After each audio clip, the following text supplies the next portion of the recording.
पहला समूएल बाब नंबर 4। फलस्ती अहद का संदूक छीन लेते हैं। एक दिन इसराइल की फलस्तियों के साथ जंग छिड़ गई। इसराइल ने लड़ने के लिए निकलकर इब्ने अजर के पास अपनी लश्करगाह लगाई, जबकि फलस्तियों ने उफेक के पास अपने डेरे डाले। पहले फलस्तियों ने इसराइलियों पर हमला किया। लड़ते लड़ते उन्होंने इसराइल को शिकस्त दी। तकरीबन 4000 इसराइली मैदानी जंग में हलाक हुए। फौज लश्करगाह में वापस आई तो इसराइल के बुजुर्ग सोचने लगे, रब ने फलस्तियों को हम पर क्यों फतह पाने दी। आओ हम रब के आद का संदूक सेला से ले आए, ताकि वो हमारे साथ चलकर हमें दुश्मन से बचाए। चनाचे अहद का संदूक, जिसके ऊपर रब्बुल अफाज करूबी फरिश्तों के दरमियान तख्त निशीन है, सेला से लाया गया। एली के दो बेटे हुफनी और फिनहास भी साथ आए।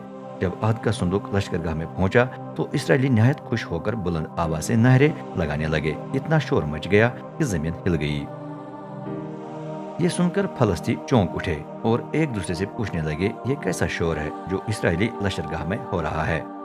जब पता चला कि रब के अहद का संदूक इसराइली लश्करगाह में आ गया है तो वो घबरा कर चिल्लाए, उनका देवता उनके लश्करगाह में आ गया है। हाय, हमारा सत्यानाश हो गया है। पहले तो ऐसा कभी नहीं हुआ है।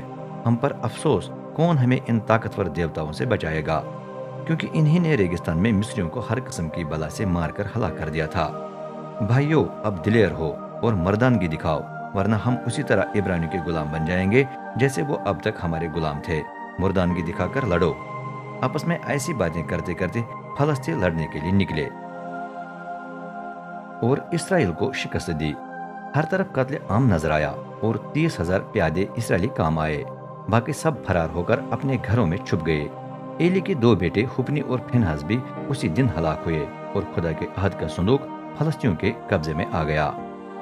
एली की मौत। उसी दिन बिन यमीन के कबीले का एक आदमी मैदानी जंग से भागकर सेला पहुंच गया। उसके कपड़े फटे हुए थे और सर पर खाक थी। एली सड़क के किनारे अपनी कुर्सी पर बैठा था। वो अब अंधा हो चुका था, क्योंकि उसकी उम्र 98 साल थी। वो बड़ी बेचैनी से रास्ते पर ध्यान दे रहा था ताकि जंग की कोई ताज़ा खबर मिल जाए, क्योंकि उसे इस बात की बड़ी फिक्र थी कि खुदा का संदूक लश्करगाह में है।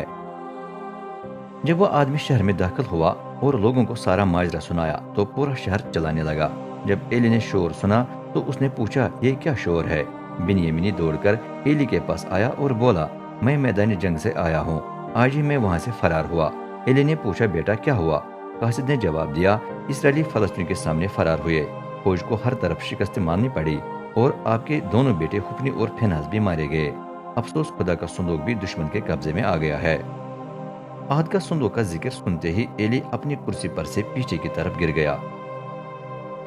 क्योंकि वो बूढ़ा और भारी पर कम था, इसलिए उसकी गर्दन टूट गई और वो वहीं मुकद्दस के दरवाजे के पास ही मर गया। वो 40 साल इसराइल का काजी रहा था। फिनहास की बीवा की मौत। उस वक्त एली की बहू यानी फिनहास की बीवी का पाँव भारी था और बच्चा पैदा होने वाला था। जब उसने सुना कि खुदा का संदूक दुश्मन के हाथ में आ गया है और कि ससुर और शवहर दोनों मर गए हैं, तो उसे इतना सख्त सदमा पहुंचा कि वो शदीद दर्द ज़ह में मुब्तला हो गई। वो झुक गई और बच्चा पैदा हुआ।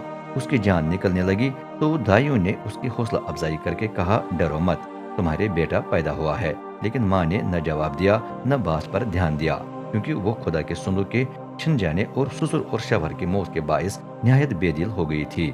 उसने कहा, बेटे का नाम यकबूद यानी जलाल कहाँ रहा है, क्योंकि खुदा के संदूक के छिन जाने से खुदा का जलाल इसराइल से जाता रहा है।